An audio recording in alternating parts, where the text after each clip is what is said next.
한자성어로 보는 중국 역사여행 제4강은 제자백가입니다.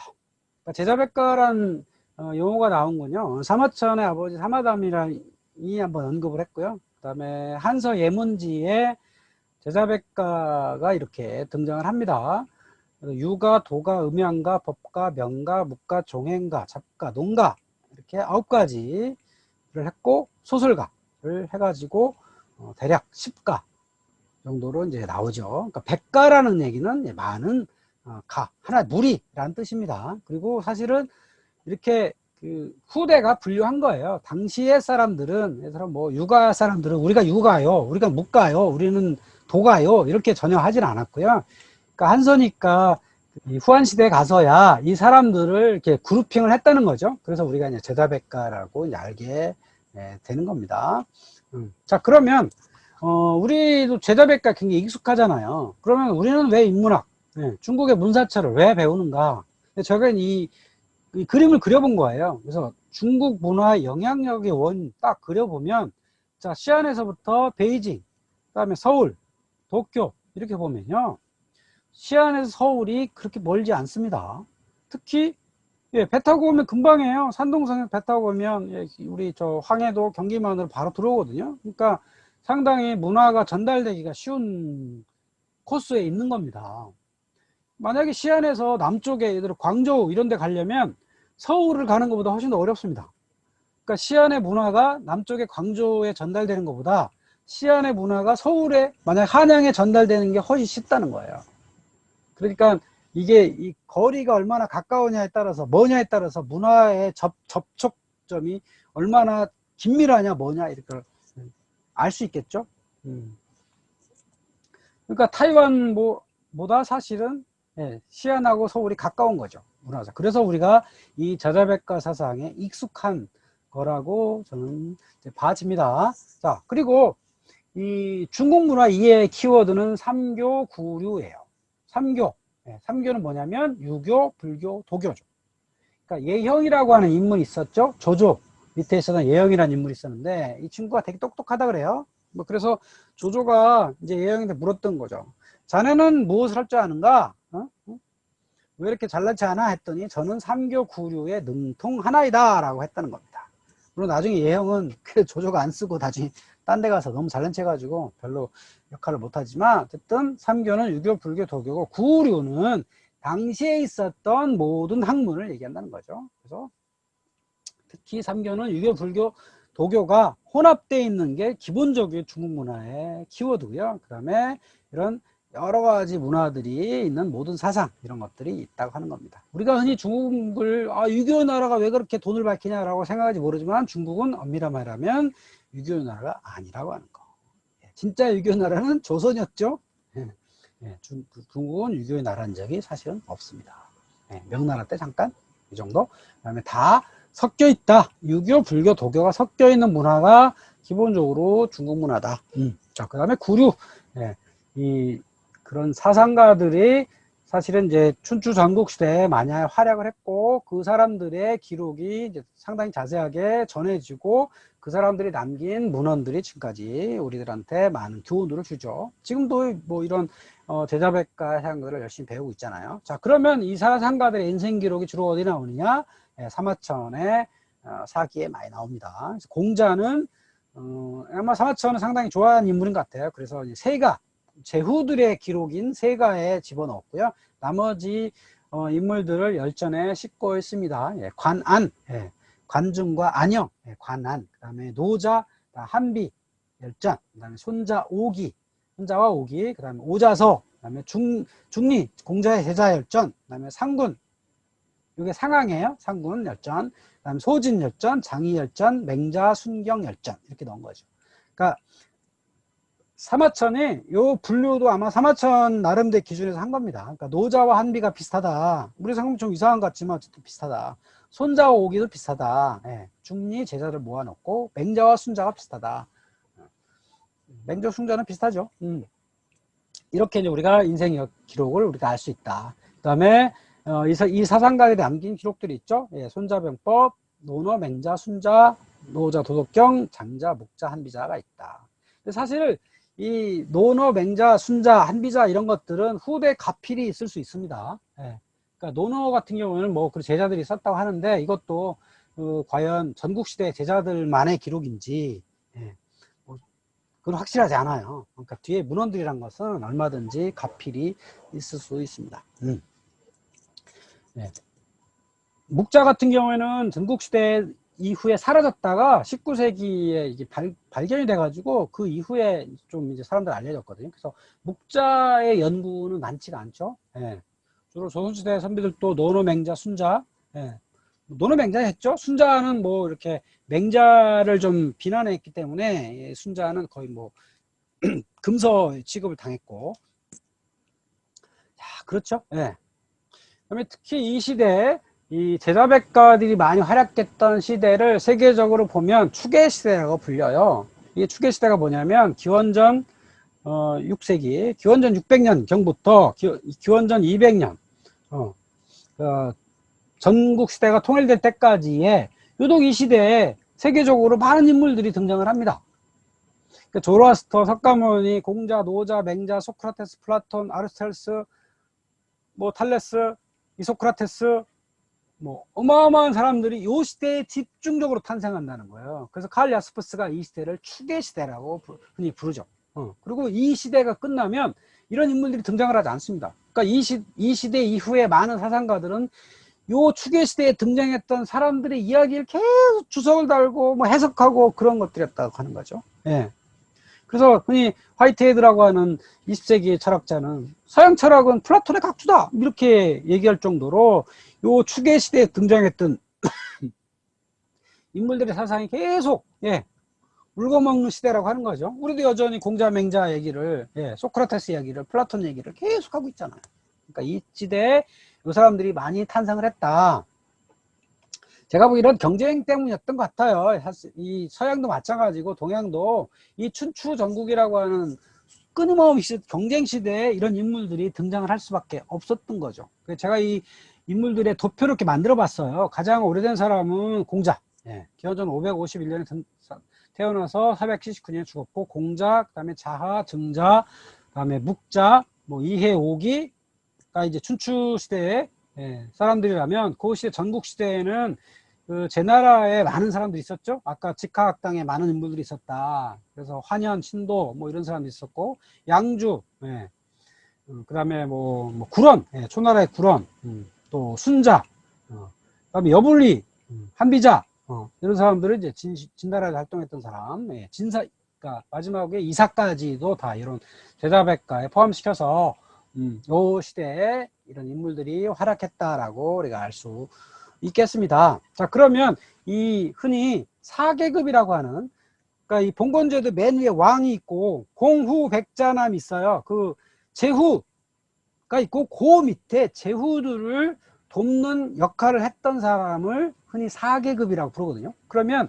그 4계급도 이렇게 네 가지를 분류를 할 수가 있습니다. 유자, 은자, 그다음 책사, 군사 이렇게 분류할 수 있는데 제가 여기를 넣어본 거예요. 자, 유자, 흔히 유가 사람들, 공자, 자하, 증자, 맹자, 순자를 흔히 유자라고 부를 수 있죠. 그 다음에 은자, 그러니까 천하에 뭔가 그 벼슬자리 나오지 않고 자신들만의 사상을 정립했던 사람, 이 사람들을 은자라고 볼 수 있죠. 그래서 노자, 양주, 장자 이런 사람들을 은자라고 부르고요. 그 다음에 책사, 제후의 밑에서 뭔가 전쟁, 아니면 부국강병을 위해서 활약했던 사람들, 손무, 상항, 손빈, 소진, 장이 이런 사람들을 책사라고 볼 수 있고요. 그 중에서 군사적인 능력을 발휘했던 사람들, 이 사람들을 자로, 묵자, 오기, 오자서 있습니다.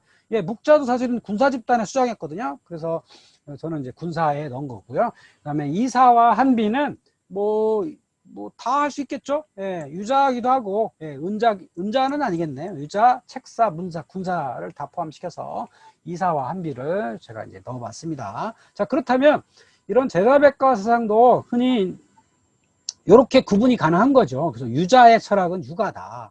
그러니까 유자는 뭐 하는 사람들이냐면 제사 지낸 사람들이 원래, 그러니까 송나라, 노나라에서 천자를 받들어 가지고 제사를 지내는 역할을 하는 사람들, 이런 사람들을 흔히 유가라고 불러요. 유자 내지는 유가라고 불러요.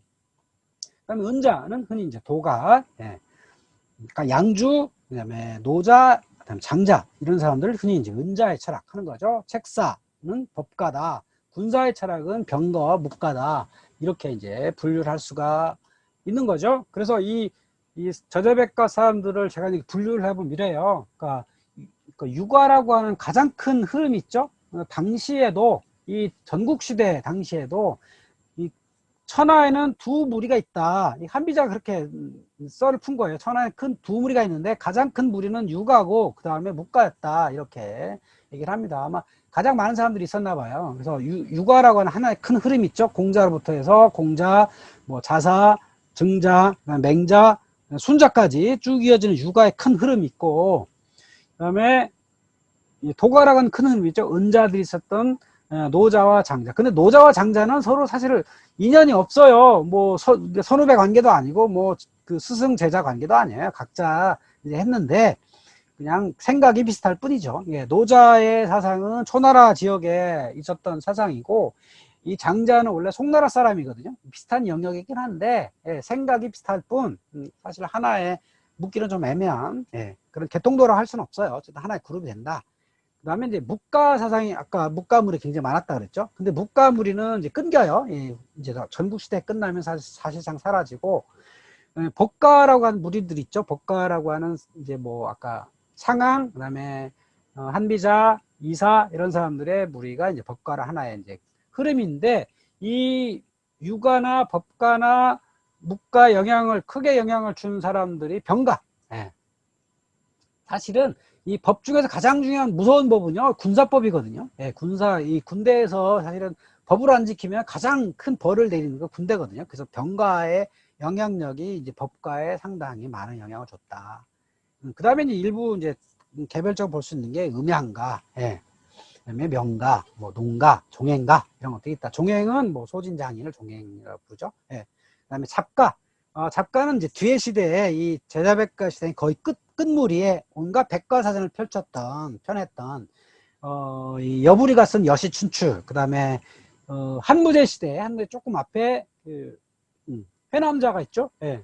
회남자라고 하는 백과사전 같은 것들이 이제 있는데 이 제자백과 사상의 가장 큰 목표가 뭐냐면 참 인간이 되는 길이에요. 어쨌든 몸을 잘 다스려 가지고 참 인간이 돼 가지고 무엇을 할 것이냐. 예, 노자는 참 인간이 되는 것은 끝이고 그 다음에 노자 같은 경우에는 그렇게 해서 사실 군주가 돼서 정치를 잘하는 것. 예. 그 다음에 뭐 이 군자가 몸을 잘 다스려 가지고 부국강병의 역할을 해야 된다. 이것이 유가 무리의 역할인 거고, 예. 참 인간이 되는 게 이제 목표인데 그 참 인간의 여러 가지 표현이 있는 거죠. 유교에서는 그걸 군자, 예, 군자가 해야 된다. 그다음에 뭐 성인, 예, 맹자 같은 성인이라고 부르니까 성인, 후연직이 이렇게 부르는 거고, 노장에서는 진인, 진짜인. 그래서 장자에 보면 진이라는 게 서쪽에 진이 있어 이렇게 나오잖아요. 진인이라고 부르고, 도교에서는 신선, 예, 장생불사한 존재인 신선이라고 부르고요. 불교에서는 깨달은 사람 이렇게 부르죠. 그것이 이 제자백가의 그러니까 춘추전국 시대가 끝난 이후에 이렇게 변화가 되는데 어떻게 변화가 되냐면 유가 사상은 이 한나라 시대 이후에 위진남북조를 거치면서 뭔가 변화가 일어납니다. 그래서 이 동중서 주돈이 정호 정일 거쳐 주희란 사람이 주작을 만들어내는데 그 주작 속에는 뭐가 들어가냐면 원래 이 공자맹자의 유가 플러스 음양가 플러스 법가 거기다가 불교의 어떤 생각, 특히 불교라는 게 원래 시작과 끝 이런 거 있잖아. 그 다음에 영혼, 죽으면 어디로 가느냐, 천지창조 이런 거에 대한 생각이 원래 유가에는 없어요. 그런 것들을 이제 다 넣어가지고 유교라고 하는 체계가 주작에부터 생기고 묵가의 무리는 사라져요. 근데 그 사라지면 그 생각들 어디로 가느냐, 무협의 철학으로 들어가죠.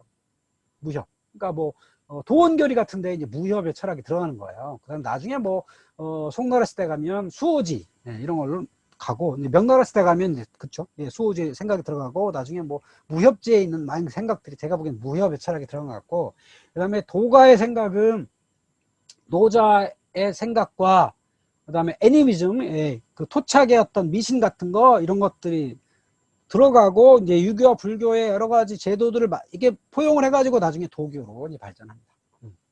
중국의 가장 중요한 중국의 토착 신앙, 토착 종교, 도교죠. 뭐 이런 것들이 여러 가지 사상으로 해서 이제 등장을 하게 된 거죠. 자, 그러면 이제 개별적으로 한번 다뤄보면 이렇습니다. 자, 공자부터 가보죠. 이제 공자가 살았던 당시의 천하예요. 이렇게 보면 제나라 세력권, 예, 여기 진해 세력권 있었죠. 제환공이 패권을 차지했던 그 시대가 요 시대란 말이죠. 요 시대에 공자는 이제 등장을 하죠. 그래서 아마 뭐 여기 그 미자의 후손, 예, 은나라 미자의 후손이었다고 하죠. 그래서 그 미자가 송나라의 분봉이 돼가지고 거기에 이제 후손이 공자예요. 그 송나라에서 사실은 이제 그 공자의 할아버지가 노나라로 이사를 가가지고 거기서 이제 살게 되는 게 이제 공자였던 거죠. 그래서 이 노나라의 최초의 그 분봉된 사람이 주공단이라고 그랬잖아요. 주공단을 공자는 늘 자기의 스승으로 모셨던 겁니다. 그러다가 이 공자는 뭐 굉장히 어릴 때 살기 힘들었죠. 그래서 아버지는 3살 때 돌아가시고, 아버지는 나이가 많았기 때문에 이제 돌아가셨고, 어머니가 17살 때 돌아가셨고, 17살 이후에는 고아가 됐죠. 그래서 젊어서 뭐 창고지기도 하고 뭐 여러 가지 고생을 많이 했는데, 어쨌든 뭐 스스로 공부를 열심히 했는지 깨우쳐가지고 나중에 뭐 그 노나라의 삼환이라고 하는 그 귀족들의 뭐 일도 여러 가지 하다가 나중에 51세 돼가지고는 노나라에 작은 벼슬을 얻습니다. 얻어가지고 거기서 뭔가를 해보려고 했는데, 예, 노나라의 정치가 상당히 어려워지죠. 예, 그래서 자기 나라에서 뭔가 못 해보겠다. 사실은 이 공자가 신분이 높지 않단 말이에요. 잘 쓰이지 않았겠죠. 그래서 다른 나라로 떠납니다. 그래서 14년 동안에 천하주의를 하죠. 노나라에 출발해가지고 이 나라에 갔다 정나라에 갔다 진나라에 갔다 채나라에 갔다가 뭐 천하에 돌다가 14년 동안 여러 나라에 가서 나 좀 써주세요 라고 했는데, 예, 이 공자가 주장하는 건 나라는 어떻게 다스려야 된다? 예로 다스려야 된다. 옛날, 예, 그 요순 시대에 덕으로 다시 해야 된다. 이렇게 얘기하니까 이제 그 군주들이 별로 신통치 않았던 거죠. 그래서 결국은 14년 동안 돌아다니다가 다시, 예, 고향이 노나라로 돌아와가지고 여기서 3,000명의 제자를 양성함으로써 사실 큰 역할을 하죠. 그래서 이 공자는 이런 소리 듣습니다. 어렵게 자랐지만 자신의 본분을 잊지 않는 자다. 이루지 못할 것을 알면서도 이루려고 애썼던 자다. 살아서 이루지 못했지만 죽어서 만세에 떨친 자다. 사실은, 예, 살아서는 뭐 큰 역할을 못했고, 사실은 이 공자가 했던 가장 큰 역할은 이거죠. 예, 스승으로서 역할을 한 거죠. 진정한 사실 공자는 교육자였던 겁니다.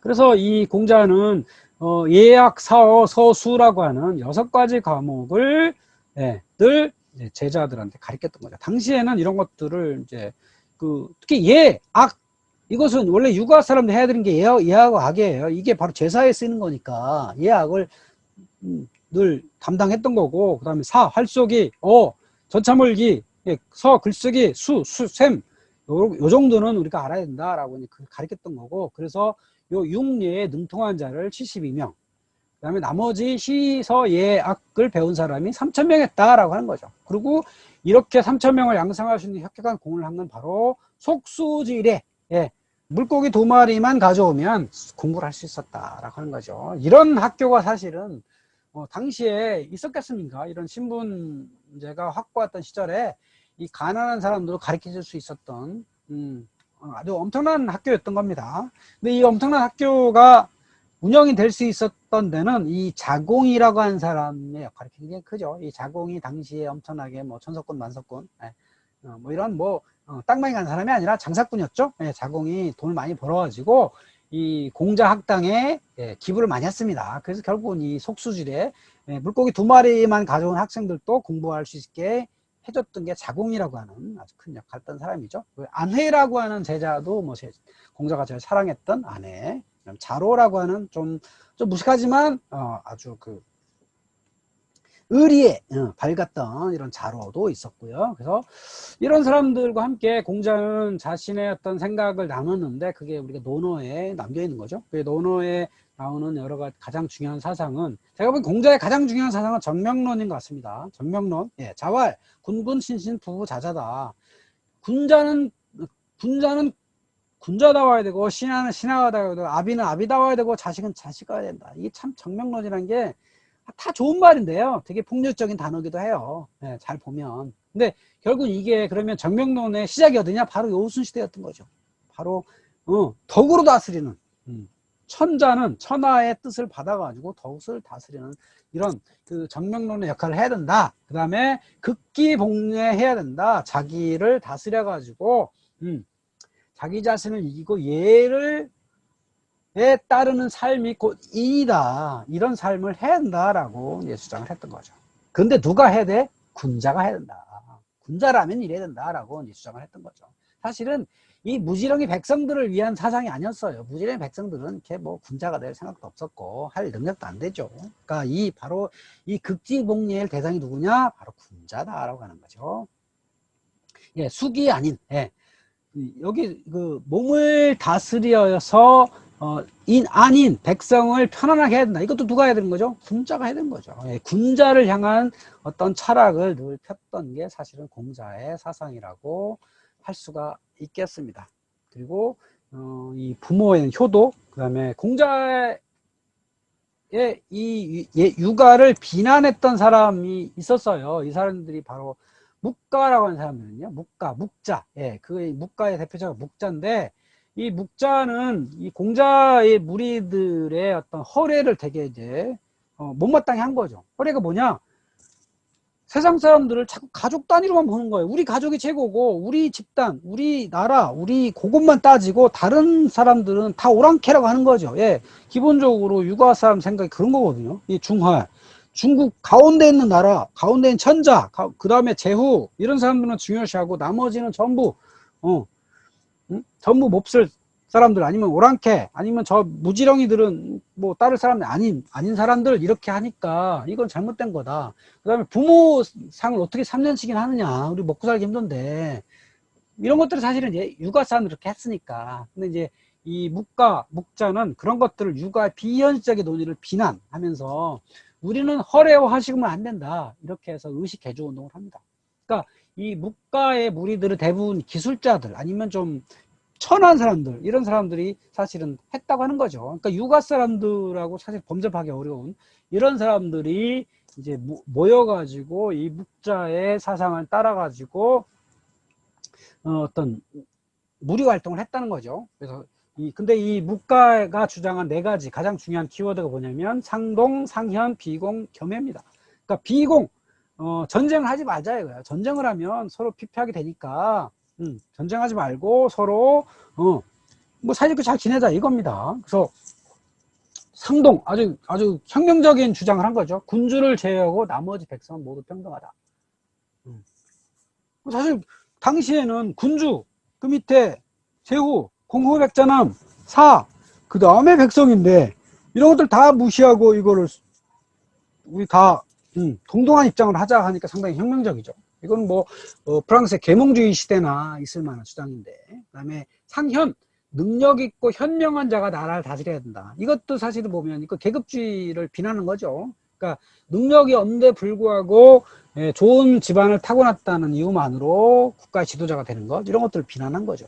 특히 육아 사상을 비난한 거. 이게 육아 사상은 이게 좋은, 그러니까 아까 군군 신신 부부 자제잖아요. 그러니까 군군 신신을 한번 자리 잡으면 계속 그런 거예요. 그걸 바꿀 수 없는 거죠. 근데 이 묵가는 그걸 비난하고 현명한 자가 다스려야 된다, 이렇게 했던 거고요. 그 다음에 이 묵가 사상 가장 중요한 주장은 겸애입니다. 왜 우리 당신 가족만 따지냐? 왜 부모만, 우리 부모만 부모고 옆에 부모는 안 그러니까 좀 사랑하지 않느냐, 이런 얘기를 했던 거죠. 그래서 남의 부모와 나의 부모를 차별 없이 당해야 된다. 이게 겸애라고 하는 주장입니다. 그래서 묵가도 하나의 집단으로서 어떤 활동을 많이 했습니다. 그러니까 여기에 묵가를 추종하는 일종의 아주 혁명적인 사회주의 집단이라고 이제 할 수 있습니다. 그러니까 아주 민주적인 평등 사회는 아니었고요. 그러니까 아주 능력 있는 어떤 무리 대장이 있고, 상현이라고는 대장이 있고, 나머지 사람들은 모두가 평등한 일종의 사회주의 그를 만들자라고 주장을 했던 게 묵가의 사람들이죠. 자, 맹자란 인물 있죠? 자, 맹자란 인물은 묵가의 주장을 또 비난하며 등장하는 게 묵가입니다. 그러니까 맹자입니다. 어떻게 묵가의 무리들은 모두가 평등할 수가 있느냐. 그러니까 이 나라의 지배층, 이런 귀족들은 뭔가 그 예를 가지고 이런 저런 그 상스러운 사람들이 이 구조를 흔들려고 하는 걸 바로 잡아야 된다라고 이제 설파했던 거죠. 그래서 그 인의설, 예, 현실적인 차별적으로 해야 된다. 예, 군자가 있고, 예, 군자, 그 밑에 백성이 있다. 그래서 군자가 제대로 백성을 다스려야 된다. 근데 제대로 다스리지 않는 군자를 어찌 군자라 부를 수가 있느냐. 이렇게 얘기하는 거죠. 그 다음에 왕도정치론, 군주는 민중에 대한 사랑을 바탕으로 정치를 해야 된다. 예, 민중이 가장 중요하다라고 사실은 했죠. 그럼에도 불구하고, 예, 예, 왕은, 예, 군주는 정해져 있다고 하는 거. 그다음에 성선설 주장인 게 이제 맹자의 특징이죠. 예, 올바른 덕성을 함양하면 누구나 요순의 군자가 될 수 있다. 그러니까 덕성 함양하고 예로서 다스리고 몸을, 예, 숙이친 숙이나인 이걸 통해서 군자가 몸을 잘 다스리면, 예, 덕성을 갖추면 누구나 요순의 군자가 될 수 있다. 이게 이제 성선설의 개념이죠. 예, 순자의 개념과 이게 대치됐다고 할 수 있는 흔히, 예, 성선설 성악설 이렇게 얘기하죠. 맹자의 사상 중에 아주 혁명적인 것도 역성혁명론이죠. 네, 불인한 군주. 그러니까 제대로 어떤 그 요순의 철학, 과거로 내려오던 이 체계를 무너뜨린, 그 다음에 백성을 제대로 다스리지 못하는 군주를 어찌 군주를 할 수 있느냐. 자, 그런 군주가 있다면 얼마든지 쫓아내야 된다. 이렇게 주장을 했던 거죠. 그래서 조선 초에는요, 이 맹자가 금서였어요. 금서. 그래서 이 사실 조선이라는 나라가 그 고려라고 하는 나라에 군주를 빼돌리고 새로운 역성혁명이 된 거잖아요. 사실은 그럴만하죠. 그래서 조선 초기에는 맹자책이 금서였다라고 하는 거, 역성혁명을 주장했다. 자, 한비라고 하는 사람 가봅니다. 한비는 이 법과 사상을 거의 왕성한 사람 이렇게 하죠. 그러니까 초기에 공자는 자기 책을 남기지 않았고, 그 다음에 묵가는 책이 있죠. 그다음에 맹자는 책인데 두껍지 않아요. 근데 순자로 내리면서 책이 두꺼워집니다. 한비로 내리면 엄청나게 책이 두꺼워져요. 그래서 한비자를 읽어보면 분량이 굉장히 많습니다. 많은 이야기들도 있고 그 당시에 있었던 많은 이야기들을 모아가지고, 예, 법과 사상을 집대성을 하죠. 예, 순자의 제자였다고 하고요. 이사와 동문사를 했고, 이사가 진나라에서 뭔가 벼슬자리 한다니까 진나라에 가가지고 진시황을 만났다가 진시황한테 살해되죠. 자, 그래서 이 한비자가 주장한 건 국가의 운영을 위해서는 법질서 확립이 가장 중요하다. 자, 그러면 한비자의 그 법과 사상을 이해할 때 이것만 알면 됩니다. 법술세다. 법술세. 이 세 가지를 가지고 국가 통치를 해야 된다. 이게 법과 사상이 가장 중요한 거예요. 그러면 법이 뭐냐? 예, 법은 우리가 다 아는 거죠. 예. 나라의 뭐 사람을 죽인 자는 사형에 처한다. 예. 뭐 도둑은 왼손을 자른다. 뭐 이런 어떤 확고한 벌을 세우는 것. 이게 이제 법이죠, 법. 그래서 손자, 예. 상항. 그래서 이게 이제 그 병가의 가장 중요한 거기도 하죠. 예, 병가. 그래서 손자 상항은 법을 세야 된다. 자, 술은 뭐냐면 권모수술 얘기예요. 권모수술.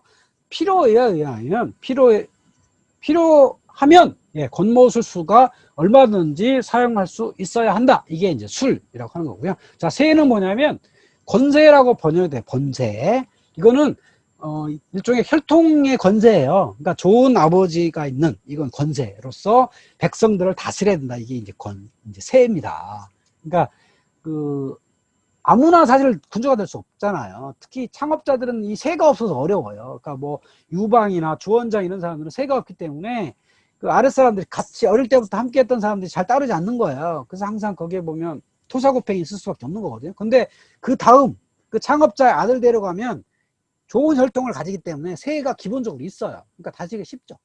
그래서 이 한비자가 주장한 건 법술세다. 그래서 국가를 잘 통치하고 잘 다스리려면 결국은 법술세를 조화롭게 잘 갖추면 된다라고 했던 게 한비의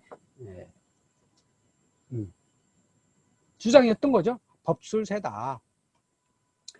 그러면 이제 순자로 가보죠. 순자는 흔히 육아 사상을 좀 정리했다라고 흔히 알려지는 인물이죠. 이 사람 원래 조나라 사람인데요. 이름이 순경, 예, 순황이었어요. 그랬는데 조나라에서 이주를 해가지고 제나라로 가죠. 제나라에서 직하학당의 죄주, 뭐 여긴 뭐 조선으로 보면 대제학, 뭐 여긴 뭐 학당의 총장, 뭐 이런 겁니다. 제주가. 그래서 3번이나 역임을 하고 거기서 있다가 예, 초나라로 갑니다. 초나라에 가가지고 거기서 벼슬 하고 학문 연구를 하고 이때 예, 이사, 한비 이런 사람들을 키우죠. 그래서 거기서 육아사는 집대 사는데 중요한 건 맹자를 비판합니다. 그래서 어떻게 사람이 기본적으로 선한 기본 타고나서 누구나 예, 덕을 함양을 하면 누구나 요순처럼 될 수 있다라고 하니까 그건 말이 되느냐.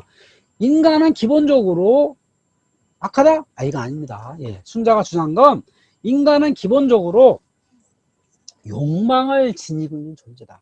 인간은 기본적으로 무인데 아주 맑은데 거기에 욕망이 끼어들기 때문에 이래서 사실은 악해지는 거다. 그래서 그 욕망을 제어해야 한다.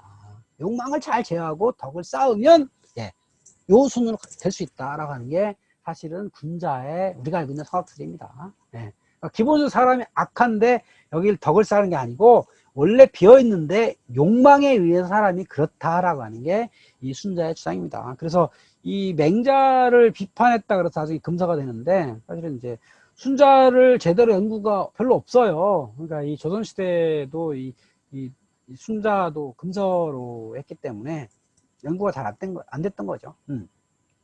그리고 기존 권력제 패도. 예. 사실은 이 육아 사상에서는 제일 중요한 건 공자가 주장했던 주공, 그다음에 요순, 예. 덕으로 다스린 이런 나라를 가장 높은 가치로 쳤거든요. 근데 순자는 이 권력자의 신상품발이 중요하다. 패도가 중요하다. 패도가 상당히 의미가 있다라고 얘기를 했던 거예요. 패도는 아까 제환공, 그다음 신문공이었던 그런 패도도 상당히 중요하다. 그래서 이 순자의 생각을 한비자가 따라가지고 그거를 가지고 진나라에 가서 얘기를 했던 거예요. 이게 법술세를 가지고 해서 때로는 술, 권무수수, 때로는 강력한 법, 때로는 세를 통해서 통치를 해야만 백성을 잘 다스릴 수 있다. 이렇게 주장을 한 거죠. 법치주의. 이거 잘 보면 육아의 생각, 그 다음에 법가의 생각, 들이 잘 반영이 된 게 순자라고 할 수 있죠. 네, 순자. 자, 그럼 이제 마지막으로 도가입니다. 도가는 흔히 노장 사상이라고 부르지만 사실은 노자와 장자가 상당히 달라요. 그러니까 이 도가 사상의 시초는 양주라고 하는 사람인데 이 사람이 최근 전해지지 않는데요. 이 사람은 이제 제나라에서 활약했던 사람이죠. 경물중생. 그러니까 재물을 쌓고 뭔가 이익을 추구하지 말고 너의 생명을 잘 다스리고 아껴가지고 보살펴라. 사실은 그 자기 개인이 가장 중요하다고 최초로 설파한 사람이 양주란 인물이에요. 그 다음에 노자는 사실은 이 노자의 사상은요, 정치 사상입니다. 우리가 흔히 노자는 그러니까 무의자연, 그러니까 없을무, 라고 흔히 알고 있지만 사실은 이게 정치 사상이어가지고 적은 나라, 그러니까 백성들을 이게 군주가 사실은 적게 터치를 해야지 이상적인 나라라고 생각했던 게 노자예요. 그래서 소국감이라는 게 가장 중요한 키워드고요. 장자가 무의자이에요. 그 억지로 하지 않는 것, 이게 자체 무의예요. 그러니까 인의는 인위적으로 한다. 그래서 인의잖아요. 그래서 억지로 하지 않고 자연스럽게 해서 순수하게 자연의 순리를 따라가는 것, 이게 이제 장자의 삶이죠. 우리가 생각하는 어떤 그 노장자의 생각은 바로 장자예요, 장자. 사실 노자는 일종의 정치 사상이었다라고 하는 거죠. 자, 그러면 이제 육아와 도가가 어떤 차이가 있었냐? 그러니까 공자를 바라본 생각이 이랬단 거예요. 그러니까 이 공자가 14년 동안 천하를 주류해서 갈 때 사람들을 만났는데 사람들이 그 공자에 대해서 뭐라고 하냐면 되지 않은 일을 자꾸 하려고 하는 사람, 이런 사람이라고 이제 공자를 바라봤다는 거죠. 그러니까 공자의 제자인 자로가 성문에서 숙박을 했는데 그 성문을 열던 사람이 이제 자로한테 물어봤다는 거죠. 당신은 어디서 왔어? 했더니 나 공씨로부터 왔어. 했더니 공씨 그 사람 안 될 것을 알면서도 하려고 하는 사람 말이요 했다고 하는 거죠. 그러니까 공자의 별명은 안 될 것을 알면서도 하려고 하는 사람, 쓸데없는 짓 하는 사람, 실용적이지 못한 사람, 이런 사람으로 알져 있었다고 하는 거죠. 그런데 이거는 이제 어찌 보면 법과 사상하고 이제 차이가 있을 수 있는 건데, 이 장자와 걸릭이라는 사람이 있었어요. 이 사람들은 원래 은자였는데 그 사람들이 농사 짓고 있는데 이제 공자 무리가 지나갈 때 이제 또 자로가 가서 길을 물어봤어요. 나루터가 어디요? 물어봤더니 장자라는 사람, 아니 당신의 스승이 공자라며 그런 것도 모르냐. 이제 그러면서 이제 공자한테 또 얘기하는 거다. 저 사람은 괜히 그 돼지단 일을 하는 사람이요. 그러니 저 돼지단 사람 쫓아다니지 말고 우리랑 같이 농사나 짓고 잘 살자라고 장저와 걸리게 했다는 거죠. 그래서 장저와 걸릭 같은 사람의 생각은 전형적인 노장자, 그러니까 장자의 생각인 거죠. 천하에 묻혀서 괜히 군주들을 개혁하려고 중주들을 일깨려고 하지 말고 조용히 천하에 묻혀서 자연의 술대로 따라가자라고 했던 게 이제 도가 사상의 기본이었다고 하는 거죠. 자, 그것이 이제 춘추전국 시대에 하나의 이제 흐름으로 쭉 있어요. 이제 그것이 다른 사상들은 다 사라집니다. 묵자의 무리들은 없어지고 법가는 어디로 흡수되냐면 그러니까 병가는 법가로 흡수되고 법가는 어디로 가냐면 유가 국가 통치처라고 들어갑니다. 유가라고 하는 사상에다가 법가가 들어가서 국가 통치처라게 되는데 유가는 하나의 개통도가 대충 되죠. 유가, 공자, 맹자, 순자 이렇게 쭉 이어져 가지고 하나의 한무제 시대를 가면 통치 철학이 되고 이 도가 사상, 장자의 사상은 하나의 뭐 이렇게 그 중에서 일부 사상이 이제 발전이 돼가지고 민간 사상으로 갑니다. 그러니까 민간의 사람들은 이 도가의 생각들을 자기 것으로 받아들이고 국가의 지배층은 이 법가와 유가 사상을 받아들여서 이거 하나의 철학으로 이제 만들어진다고 하는 거죠. 자, 그것이 이제 조선으로 넘어와가지고 이제 중요한 흐름으로 만들어지죠. 그래서 우리 흔히 조선이 유가의 나라라고 불려지는데 유교의 나라죠. 엄밀하게 말하면 유가는 공자맹자가 유가고 그것이 나중에 주자까지 내려와 가지고 주자가 거기다가 그 불교의 어떤 요소들을 넣어 가지고 사실은 천하관, 음양오행 이런 것들이 다 들어가야 사실 유교거든요. 그것이 주작이 만들어지고 그것이 조선으로 넘어와 가지고 조선의 독특한 유교 사상으로 만들어졌던 거죠. 그래서 지금 이제 우리나라 고유의 문화유산으로 지금까지도 상당히 이어지고 있는 거고요. 그 다음에 이 도가 사상도 중국의 고유의 문화로 만들어집니다. 그래서 고유의 사상이 되고 종교가 만들어지죠. 그러면서 그 고유의 어떤 습성들이 이어져서 이것도 또 한반도로 넘어와요. 그래서 이것 사실 우리 문화에 상당히 도교 문화가 많아요. 뭐 음양오행도 있죠. 그다음에 뭐 좌청룡 후백호 뭐 이런 제사 쓰는 것도 있죠. 어떤 사람 빌딩 사무실도 뭐 길을 본다고 하는 이런 것도 사실 다 도교 문화라고 할 수 있어요. 뭐 그런 것들이 이제 우리 문화에 상당히 많이 자리 잡혀 있다. 근데 그 제자백과 사상 중에서 우리가 잘 다루지 않는 것들이 뭐냐면 묵가. 요즘에 묵가가 상당히 조명되고 있어요. 그러니까 사상 최초의 사회주의 사상이거든요. 그래서 묵가의 사상. 그 다음에 순자. 순자는 또 조선시대의 금서였기 때문에 이 순자를 그냥 성선설, 성악설. 그래서 성악설이라는 사람, 그러니까 성악설을 주장하는 사람이 돼 있잖아요. 근데 엄밀하게 보면 제가 보기에는 성악설이 아니라, 욕심, 인간이 욕심을 갖고 있는 존재다. 그래서 욕심을 버리기 위한 덕을 쌓아야 된다라고 하는 순자의 주장인데 이것도 사실은 연구가 별로 안 돼 있다고 하는 거죠. 그 다음에 한비자 얘기도 일부 뭐 기업 경영하는 분들한테 좀 있는데 이런 것들은 좀 재조명이 필요하다. 이렇게 이제 우리가 볼 수 있겠습니다.